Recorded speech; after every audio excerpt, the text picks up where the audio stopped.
Melanie Martinez, who appeared as a finalist on The Voice in 2012, has adamantly denied an accusation of sexual assault and rape by friend and fellow aspiring musician Timothy Heller. The shocking accusation was made on Monday when Heller posted a lengthy tweet in which she detailed her alleged assault at the hands of someone she described as a close friend, later revealing it to be Martinez.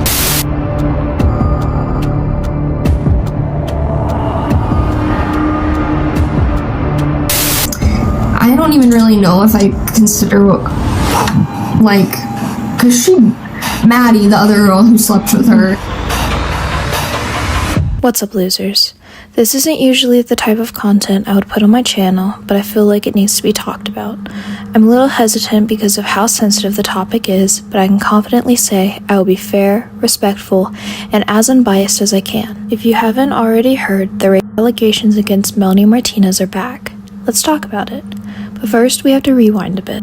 December 4th, 2017, Timothy Heller, former singer of the band Dresses, accused her ex-friend Melanie Martinez of sexual assault in a pretty ready tweet. Please note I'm only reading part of the tweet as it gets pretty graphic, but I will leave everything I was able to find in the description box. I have kept this secret for years, convincing myself that it wasn't a big deal and I wasn't hurt by it. The thought of accepting that my best friend me seems insane. Even typing that doesn't feel real to me. I started telling the story to those closest to me as somewhat of a joke. Haha, can you believe this crazy night? But I began to get responses I wasn't expecting, concerned ones. It's hard to say someone you loved you, someone you still love. The thought of writing this and having the world see it terrifies me, especially because of who this person is. This was my best friend. She took me in, which I was so grateful for. I feel like I owed her my life. And my life began to revolve around hers. I had my own problems, but if I could focus on her life, I could put off dealing with my own inner turmoil for just a bit longer. Some of her fans became my fans, but their loyalty never strayed from her.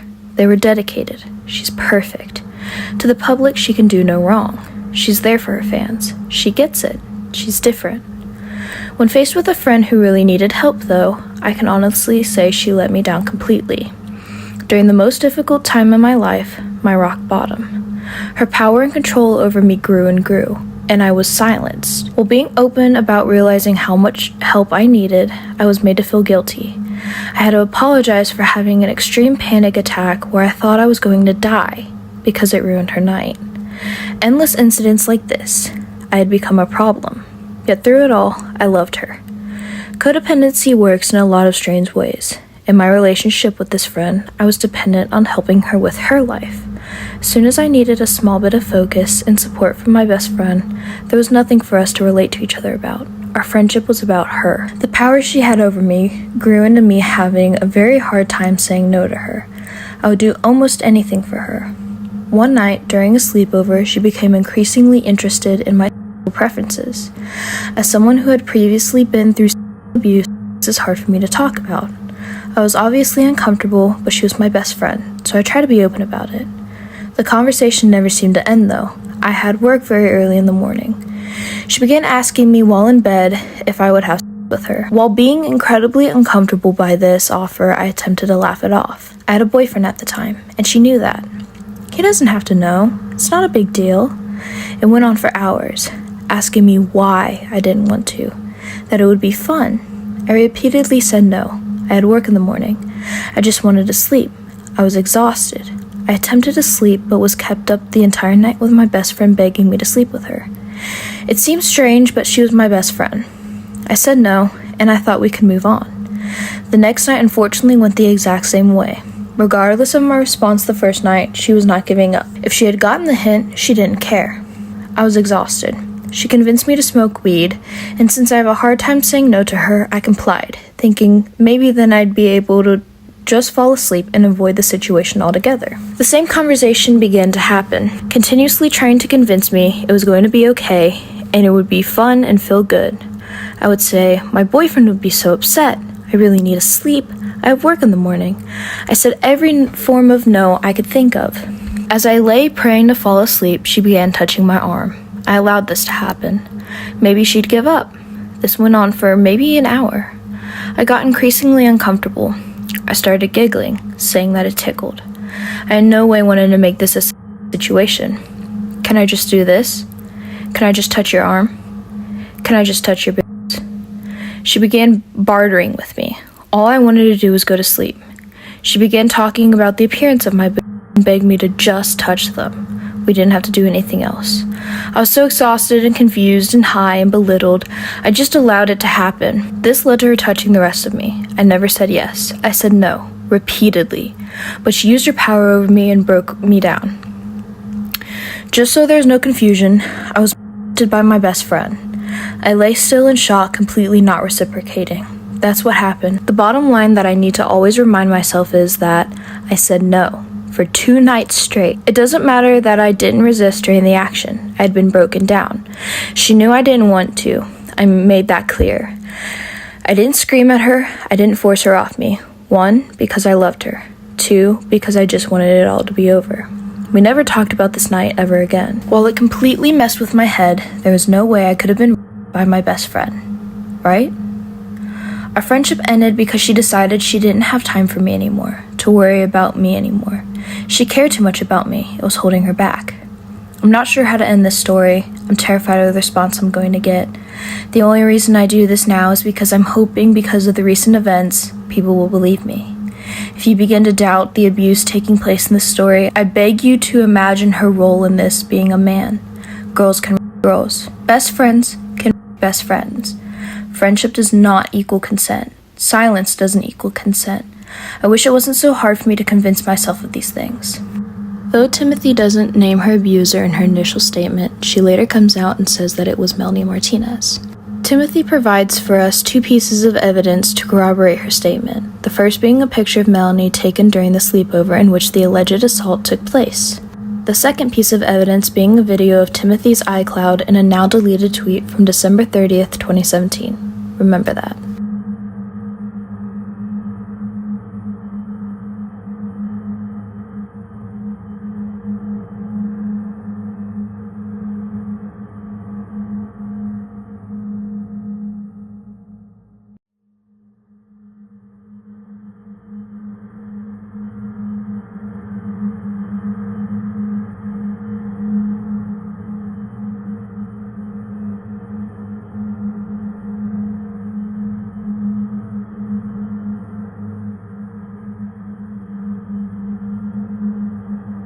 For now, we'll address Melanie's statements.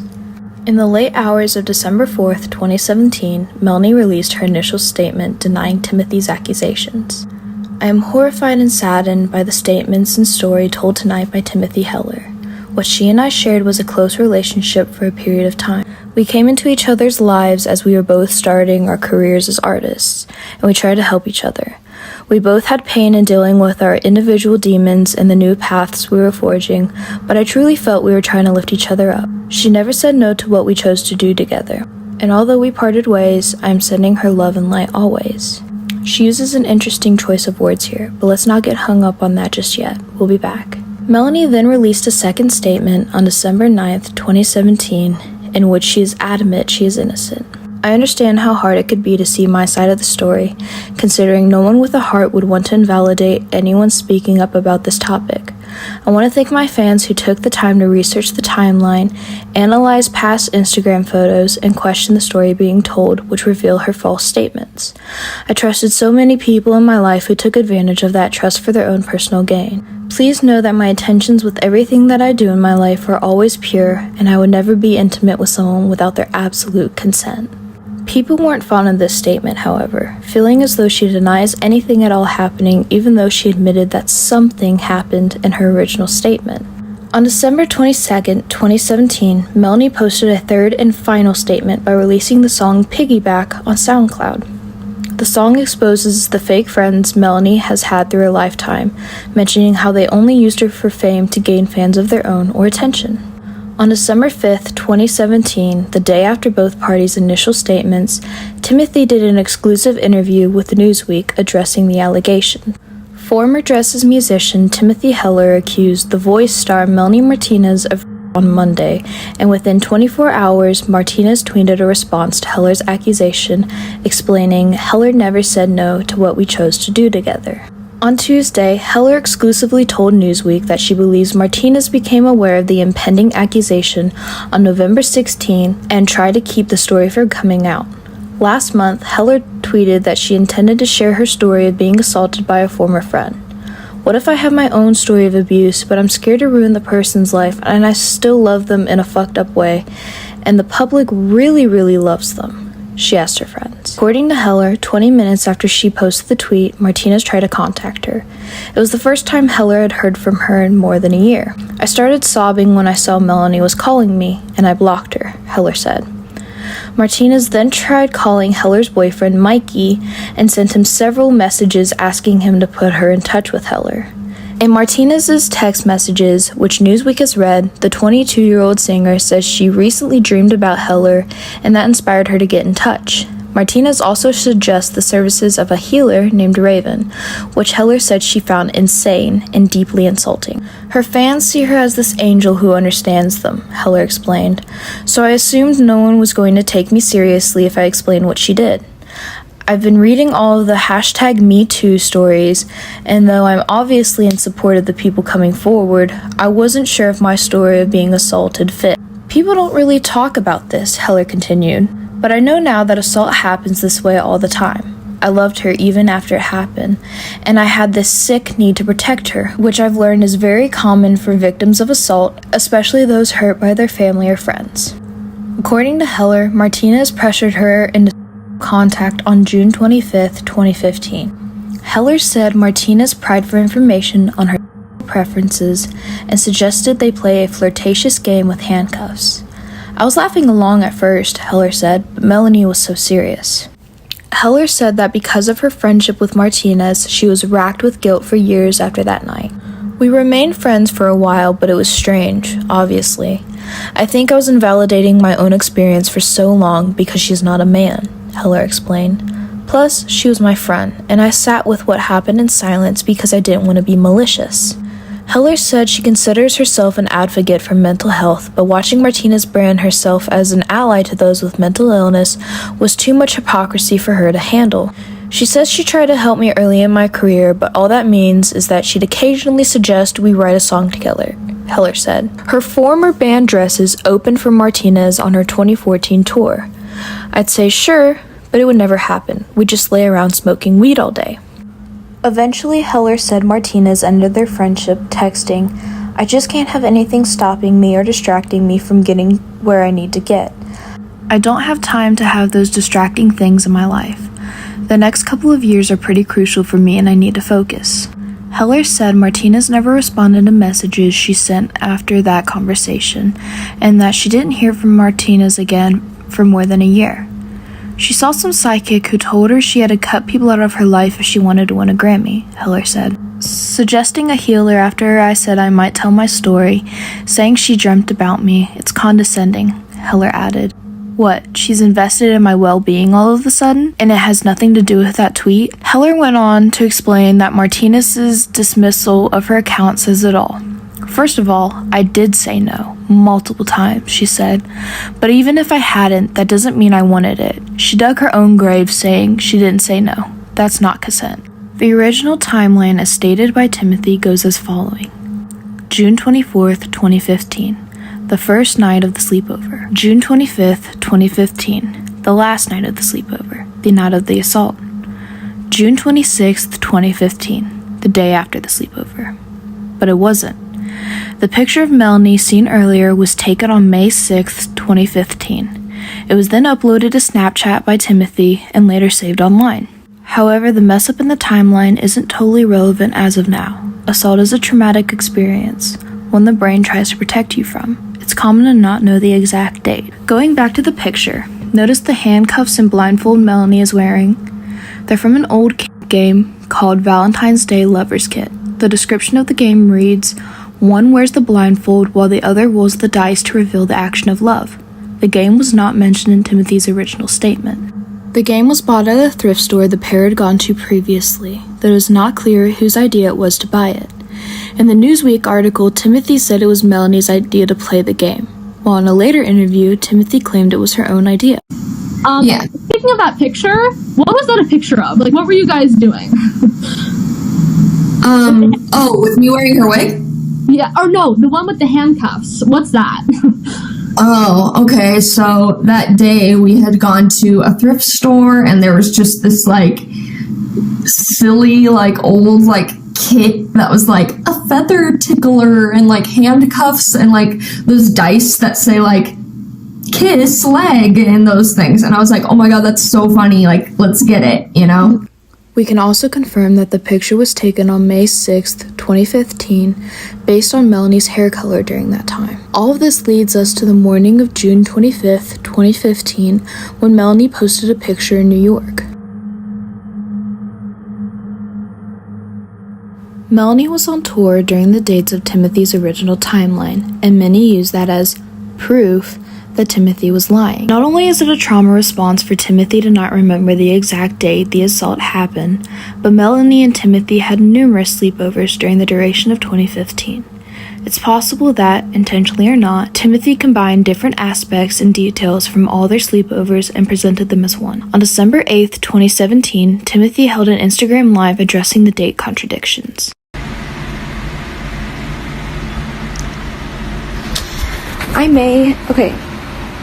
Like I said about the dates, I'm a fucking human, and the only reason I said the 25th is because there's a picture that I remember taking the day after that I tweeted on the 26th. But maybe I tweeted it, you know?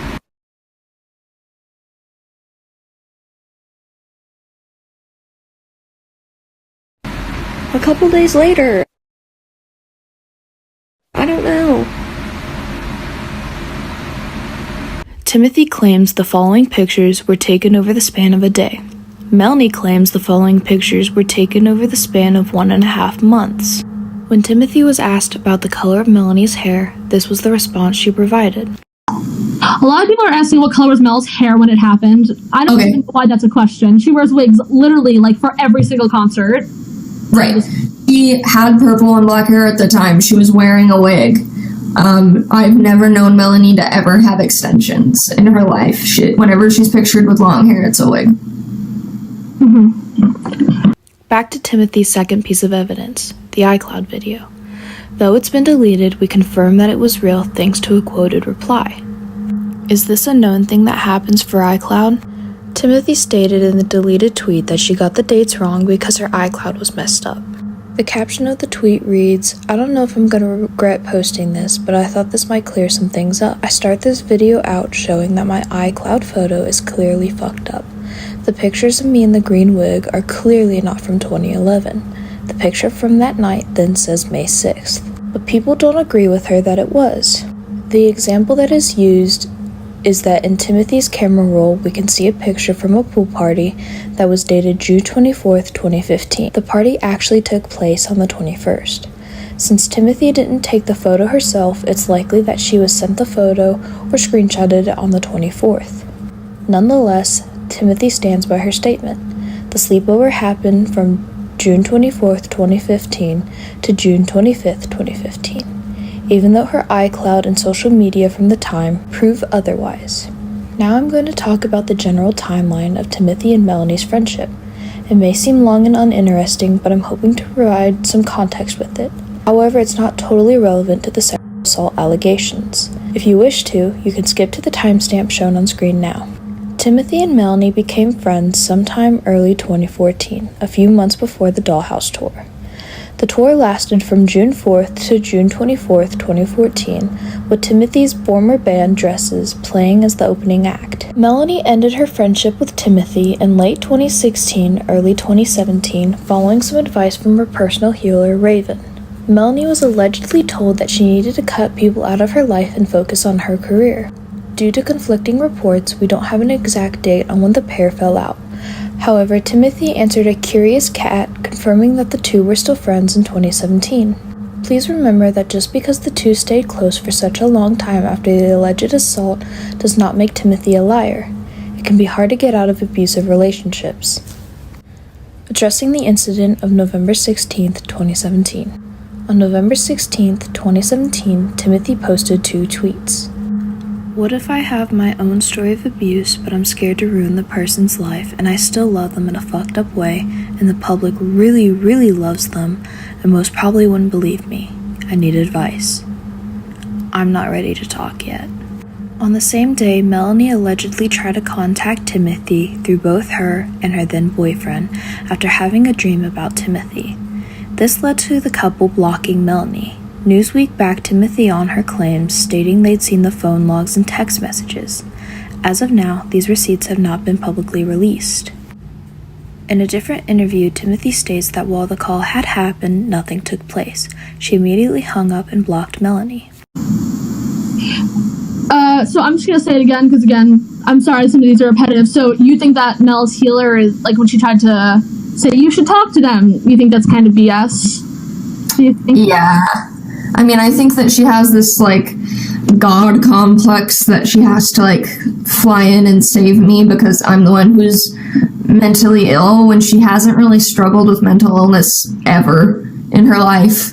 And she just, I don't know, tries to be this, like, savior for everyone. And after I've had, 2 years of weekly therapy and I'm on medication, like, I'm good, like, I did that for myself, and I don't need her to come and recommend me this healer that's gonna look into my past lives. Like, I'm good, G.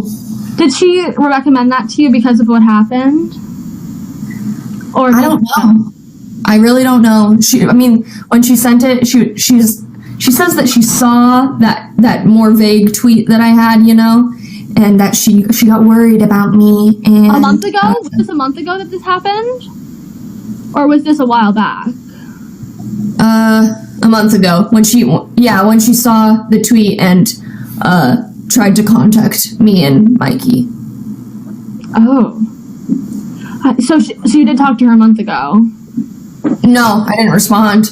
Oh, she tried to call me, and I hung up, and then Mikey got the text messages, but we never responded. Oh, and that's when you blocked her, basically? Right. Okay. And Mel hasn't texted you, or, from what you know of since then? That sounds I wouldn't know, because I still have her blocked. Okay. For transparency reasons, I will have to say, Newsweek is not a reliable source. They've been caught numerous times prioritizing sensationalism over quality. They do not do enough research. We can now continue with the event from November 16th. One of Timothy's real-life friends has also corroborated the incident from November 16th, 2017. They have been referred to as Blue Shirt since they are not a public figure, so I will continue to refer them as such. The most confirmation we have of the two being friends is Timothy liking and retweeting a post Blue Shirt made. Take this as you will. According to Blue Shirt, they were at a bar in downtown LA with a mutual friend and Timothy and her boyfriend when Melanie allegedly tried to contact the couple. However, Blue Shirt also isn't the most reliable source.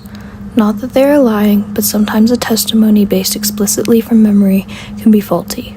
It's impossible to remember everything as it happened without some sort of evidence to back it up. For example, when Blue Shirt was asked who ended the friendship, Melanie or Timothy, Blue Shirt claimed Timothy ended the friendship. However, in Timothy's original statement, she said Melanie was the one who ended the friendship. Timothy expressed on Newsweek the reason Melanie reached out to her on November 16th was a result of her having a dream about Timothy. On a later interview Timothy did on December 9th, 2017, she claimed that the reasoning for Melanie reaching out to her was a result of reading the tweets that Timothy had posted on November 16th. When did the friendship end? Like, was it earlier this year, or was it more like 2016? Like, when did, like, because you said on the live stream that, like, she texted you or you texted her about her unfollowing you. When, like, was that? I can figure it out. Let me check. With those braces, don't even waste your time, Tim. That's really nice, guys. Thanks for the kind comments. Wow. She's nice, guys. What the hell? Where is it? It was in October. Must have been of 2015. October 2015. Oh, so you guys were... well, because a lot of people have been posting some of the recreation pics, and, like, some of them were for... Oh, wait, no. Sorry, it's gotta be 2016 then. Yeah, okay, that's what I thought. Yeah. Oh god. Now they're gonna quote me. Everyone's gonna be like, oh, well, you can't even remember that, so... Guys, I'm sorry. I forget what day it is. That's true. I understand that. From here on, things get kinda blurry, so bear with me. And please, if I am misinformed or miss anything at all, don't be afraid to correct me in the comments. Timothy states that the friendship ended in October of 2016 after Melanie unfollowed her and had a lengthy conversation with her via text message. This would align with Newsweek's claim that the incident from November 2017 was the first time Timothy had heard from Melanie in over a year. Do you think that you'll talk to Melanie about what happened? Or you think you're just gonna leave it at nothing? I'd rather not talk to her.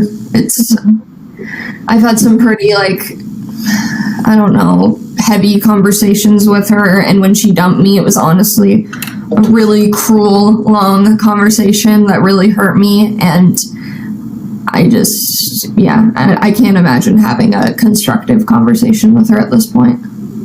However, as mentioned earlier, Timothy remarks that the pair were still close as early as January of 2017. Though none of this should be taken as concrete, people have speculated on possible timelines and reasoning for why Timothy said she was still friends with Melanie in 2017. Possibility number 1. Melanie stopped being friends with Timothy in October 2016 due to the fact that the first round of voting for the 2017 Grammys was happening at the time and her work was not considered to be submitted by her record label. Melanie only released Gingerbread Man during the eligibility period, so if she was considering submitting her work, it would have been for one of the Crybaby music videos. It aligns with Newsweek's statements that Timothy did not hear from Melanie in over a year, but it does not align with Timothy's tweets from January and March of 2017 stating that she was still friends with Melanie. Possibility number 2. Melanie stopped being friends with Timothy in February after watching the 2017 Grammy ceremony and asking herself if her future projects would be recognized by the Grammys and be praised by the general public/critics. Melanie was wrapping up the Crybaby storyline at the time, with Mad Hatter being the only music video that was left to film, and began working for what would become K-12. It aligns with Timothy's tweets from January of 2017 stating that she was still friends with Melanie, but it does not align with the statements made in the Newsweek article that Timothy did not hear from her in over a year.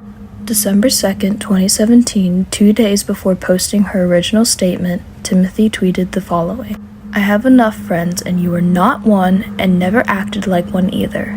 Many speculate this tweet was about Melanie.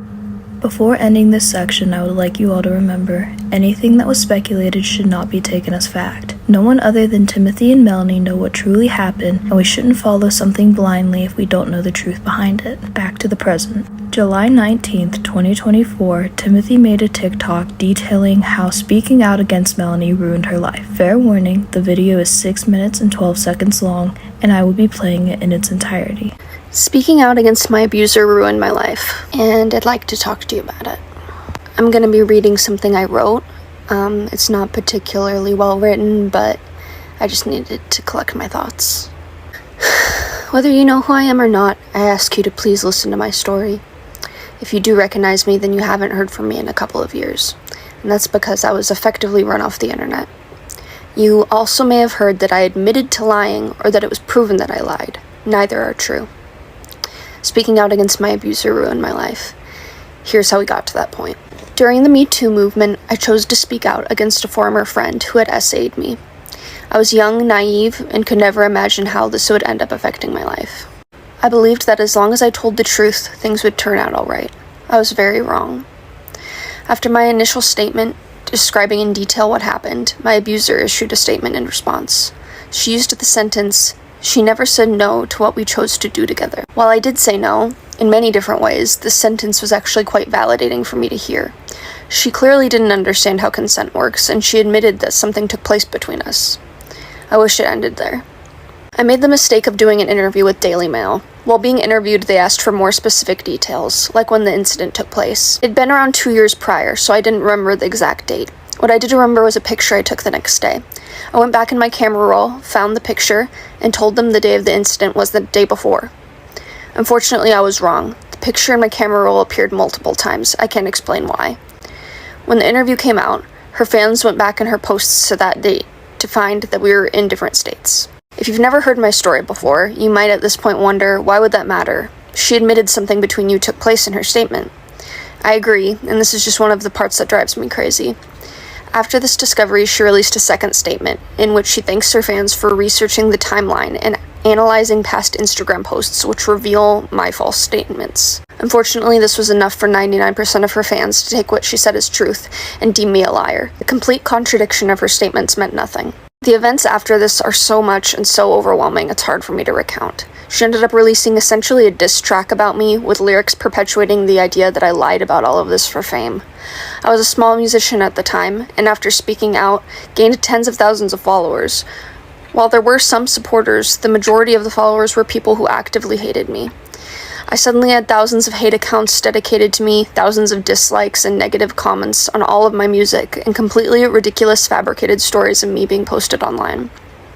I really hoped it would die out and people who liked me would stick around and I'd be able to move on with my career, but it never died. Anything I attempted to do was infected with this story. Googling me results in many first-page results calling me a liar. The people who hated me took it upon themselves to ruin every opportunity for me. Partnerships with brands, modeling opportunities, they were all flooded with comments saying I lied about SA. In addition to this, my home address, phone number, and family's phone numbers were all leaked. I became so discouraged with my own music career I essentially stopped. I started doing SW in an attempt to regain some autonomy, but that was taken from me as well when people who hated me hacked the account. I was just trying to move on. My adult content was being spread and mocked by the people who hated me. Every single one of my social media accounts was hacked, including my email. The only thing they didn't get into was my bank account. I was given the classic fuck the haters advice, but until you're bombarded with the amount that I had to endure, you really can't imagine how it would affect you. It was just so much louder than any amount of support I was receiving. As you can imagine, my mental health was and is majorly affected by this situation. And while I wish I was the type of person with the confidence to say fuck the haters and stick it out, I'm just not. I'm sensitive and not self-confident and never have been. And this made it so much worse. It got to the point where I could no longer put up with the abuse. Holding on to this public image was no longer worth the pain, and I deactivated all of my public accounts. In doing this, I also saw this as completely giving up on being a musician. I couldn't put myself through the public scrutiny anymore. So that's where I've been the past couple of years, in private. It was a huge relief to no longer be bombarded with the amount of hate I was receiving every day, but now I'm stuck with the after effects. I imagine every day the life that I could have lived if this all hadn't happened. Would I be the musician I always wanted to be? It's kept me in a complete freeze state. I won't go into too much detail about how much I've been suffering the past couple of years. Frankly, it's embarrassing. I wish I could move on. But I've never wanted things to be over more than I have now. I've been in partial hospitalization programs and attempted to regain any semblance of confidence and hope for my life, but I can't shake that this is the wrong timeline for me. I didn't do anything wrong. I spoke the truth. If you're familiar with my story, you may have also heard that I admitted to lying, and I can assure you that never happened. There were photoshopped images spread around of a confession that never happened because I have nothing to confess. I never lied. You may have also heard that I accused other celebrities of this, which I can promise you never happened either. There's so many other terrible things that people have made up about me that I'm not going to dissect and defend right now. But I was successfully gaslit into thinking I was a bad person who deserved this. I am so scared to speak out about this again. There's a high possibility that I won't receive any support from this, and people who hate me will target me again, and I go back into hiding. I ask that if you are someone who is under the impression that I lied about this, to please hear me out. Please think about her contradicting statements. Please realize that there's no one on earth who knows what happened that night besides me and her, and even the smallest possibility that I could be telling the truth should be enough for you to not want to risk ruining an innocent person's life in this way. I'm completely exhausted from begging people to believe me for years now. I'm not sure what I'm hoping will come from this. It's gotten to be quite humiliating to beg people to care. But if you haven't heard my story before, thank you for hearing me, and I could really use your help in rewriting the false narrative of who I am and what happened to me. There isn't much to say about this video as Timothy is reiterating her story and denying allegations made against her. So with that, I'll be moving on to the next topic, Globelamp situation. Please take this next topic with a grain of salt, as many have argued that her claims and accusations seem to be out of hate, not of help. Sometime in September of 2020, Globelamp posted a series of stories to her Instagram page denouncing Timothy. Timothy Heller has had literally since November of last year to contact me or even try to talk to me, and she hasn't put any effort into it at all, except today when I posted some screenshots from our conversation. It's kind of weird. If you cared, you would have contacted me a year ago, or like whenever this happened. You blocked me and you fucking cut me out of your life, and you basically thought I was nothing. Sorry, I posted something that actually happened. I remember Timothy telling me that before she posted her story about Melanie, that Melanie tried to contact her a bunch to talk about it, and Timothy wouldn't answer the phone and was just like, no, I'm gonna post it, and thought it was funny. So now you know what it feels like, Timothy. I'm not answering your fucking text. You got blocked, and I just exposed whatever. You can post whatever about me. Everyone already knows I cussed out Melanie before. Everything's public that I've done. I don't have shit to hide. She also publicly denounced Timothy on Twitter, but again, many feel as though she isn't speaking out for awareness, but to tarnish Timothy's reputation. On July 22nd, 2024, 3 days after Timothy's last post, Globelamp also posted a TikTok calling Timothy out once more. Timothy Heller's fake allyship towards me, her inconsistencies, and her petty drama that she said about Melanie's family for no reason were all red flags for me. During the peak of my public trial with my abuser, she bailed on me as an ally, pretending she needed self-care for herself, but had no problem like trolling me on the internet and following bands that were on my abuser's label and his friends and stuff. So why should I believe her? I'm not just a normal person on the internet like who has no connection to her. I met her because she messaged me and said she believed me and she had my back and she supported me. At the end of the day, though, the bottom line is just you need to believe in Melanie more instead of sending the frantic energy. Send her support and love. She's already dealt with this before. I think that's what she's talking about in her song Leeches. It's another thing is her lyrics on her songs will maybe believe her more too. The more I'd listen to them, it made me think this is the lyrics of somebody who's dealing with something they don't know how to express publicly, but like kind of being accused, like in Leeches or even in Field Trip and parts of it. However, Globelamp can't say what happened between Melanie and Timothy, as she herself admits she wasn't there. The only thing we can take from Globelamp is how Timothy allegedly treated her. Maddie Carina allegations. Maddie Carina was a former friend of Melanie and shared her own story of alleged abuse from Melanie following Timothy's statement in December of 2017. At Maddie Carina, you used to be friends with Melanie. What are your thoughts? Yes, used to. And I've been friends with Timothy for a few years. Timothy told me about it a little while ago. I think people need to read it in the context of this happening with a man. It's assault. Just because she's a girl doesn't mean she can't assault another girl. Also, something similar, not happened with me and Mel. She begged me over and over again to sleep with her, and I finally gave in. She wore me down. I said yes. But it was not the same with Timothy. I will support Timothy Heller till the end. Maddie describes her experience as consenting, though she felt manipulated. This aligns with Timothy's statement, where Melanie begged her over and over again, as Maddie claims Melanie wore her down until she said yes. This was the only thing Maddie has said regarding the topic that I have found. When asked about Maddie, Timothy referred to her as the other girl who slept with Melanie, implying Maddie and Melanie had slept together, not that Melanie assaulted Maddie. The eye roll. This is a question I have. Do you know if Melanie is bisexual? I've gotten this so many times, like because she did stuff to you, and someone else that she was friends with came out saying that she slept with her because Melanie was like trying to. Right. You know, I don't know. She has never outwardly told me that. I don't even really know if I consider, like, because Maddie, the other girl who slept with her, Melanie dumped her too very shortly after. As this video reaches an end, I just want to add a few things. This video is for informational purposes only. I'm not telling you who to believe. It's not my place to. Everyone should do their own research before coming to conclusions, and even then, as of now, we will never know the full story. I wish both Timothy and Melanie peace.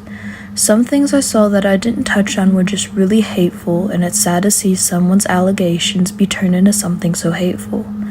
If you or someone you know are going through or have experienced rape, sexual assault, or abuse, please know you're not alone. You are loved. I have resources down below for those in need. Thank you, everyone, and good night.